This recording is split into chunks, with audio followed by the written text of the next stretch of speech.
রাজবাড়ীর গোয়ালন্দ উপজেলার দৌলতদিয়ার পদ্মা যমুনা নদীতে আব্দুল হাই হালদার নামের এক জেলের জালে ধরা পড়েছে 6.5 কেজি ওজনের 3টি ইলিশ।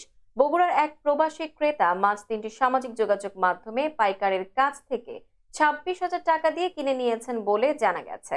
বুধবার বিকেলে দৌলতদিয়া ঘাটে অনলাইনে মাছ তিনটি কিনে নেন বগুড়ার ওই ক্রেতা। জানা যায়, বুধবার দুপুরে জেলে আব্দুল হাই হালদার তার দলবল নিয়ে পদ্মা যমুনা নদীতে মাছ শিকারে বের হন।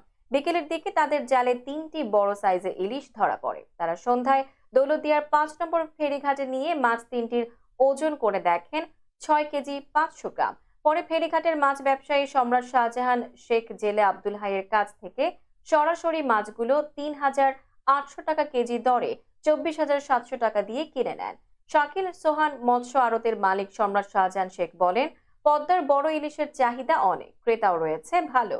সন্ধ্যার দিকে জেলে আব্দুল হাই হালদার মাছ তিনটি দৌলতদিয়ার 5 নম্বর ফেরিঘাট এলাকায় নিয়ে এলে আমি তার কাছ থেকে 3,800 টাকা কেজি দরে 24,700 টাকায় ক্রয় করি।